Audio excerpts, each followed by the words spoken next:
becoming paralyzed if you don't embrace change. So I think in some senses, that's sort of what I've now lent into in a much more sort of prevalent way.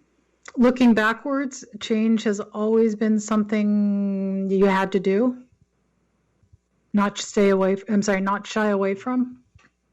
Yeah, certainly in my career, yes, and then also I guess that experience of college, actually, I had to change. I had to change where I was. Certainly in my career, it was like, actually, I was always looking at the impact of things and therefore how organizations had to change. So it was almost like I was advising through that process.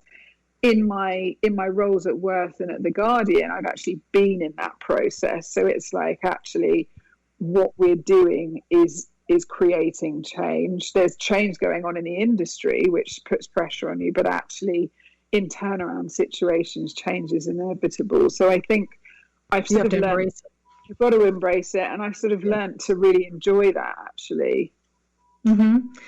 Ever been a time when you maybe didn't feel adequate or worthy in terms of the job that you had, or didn't get a role that you were expecting? And if so, what did you learn from this, and how did you go forward? Yes. Yes to all of those things. Yeah, I mean, there's definitely been a few roles I've gone for that I haven't got, and I'm just sort of thinking about all of those situations. It's interesting, those moments, because in the moment they feel really rubbish, and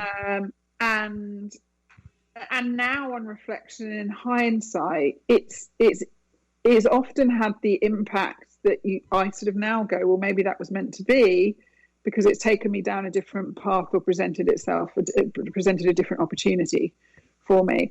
And in all occasions, actually, where I have gone for a role that I haven't got, the first time that happened to me, I remember feeling really upset and really knocked by it. And again, I think maybe it was slightly unexpected, whereas the subsequent times that's happened, I think I've always sort of in my head gone, well, if I don't get that, this is my plan B or my plan C. But in all occasions, it's actually propelled me on to make a change. I've never sort of stuck where I have at that point. I've always kind of gone, okay, this is my calling card to make a switch and do something different, or apply for something different, or join a different company. So it's interesting. Sometimes I think it's almost the forcing mechanism which I have needed to kind of go, well, this was sort of in your plan anyway, but it sort of forced it. And also sort of like you didn't want to fail, and you want, like with the school experience, you wanted to figure it out on your own, and then be able to present the fait accompli, right? Yeah. Because you weren't going to fail. Exactly. I mean, I kind of, it's interesting because when I put my mind to something and kind of go, okay, this is what I want, I mean, no one likes to lose today, but I think I've become more accepting of, actually, if it doesn't work out in the way that you had your heart and mind set on it, I think the disappointment and the learning from that process is if anything, more powerful.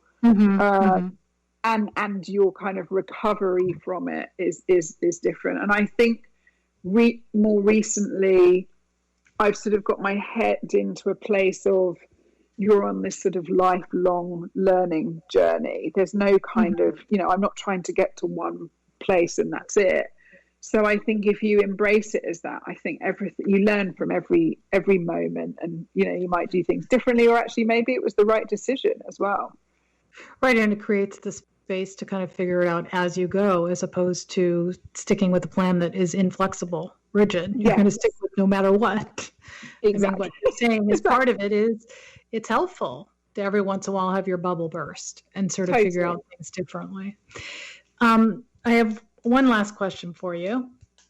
Do you feel like your upbringing, do you experience it as being helpful to master your mindset for success, or not so helpful? I do. I think it's an interesting one because my father, I'm very close to my mother and my father. My father was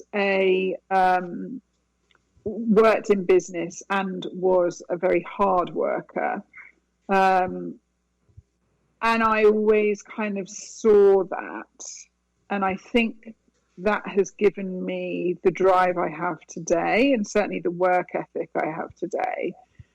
He sort of started as an apprentice and worked his way up to the top.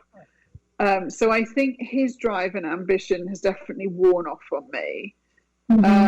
I'm sure that's where it comes from. There are times where sometimes I think I just need to give myself a break, mm-hmm. and not put so much pressure on myself. And I think that's a sort of a regular chat that I need to have with myself internally, where, you know, when the stakes are high, and I sometimes kind of really want to, I don't know whether it's win a partnership or deliver a brilliant piece of work. Sometimes I think I just need to be kinder to myself, I think. Sure. And I think, I mean, it's interesting. I think I've got the balance right a bit better than I probably mm-hmm. used to, but I still think it's something I have to work on a weekly, if not daily basis. Especially as child number 2 comes at the end of March. Yes. Yeah, exactly. So I want to tell you, Juliet, thank you so much for coming on today and sharing with me and the listeners about all of the interesting journeys that you've had. Where can people reach you to learn more about your work? Well, you can find me on LinkedIn at Juliet Scott-Croxford. Also, if you're interested in the diversity, equality, inclusion and belonging space, I would invite anyone to register for the Women and Worth Actions Speak Louder Than Words Summit, which is March 2nd to 4th this year, 2021. And you can find that and register for that on worth.com/events. Great. Thank you again. I really appreciate it. Thank you, Leslie. Great to speak to you. Thanks so much.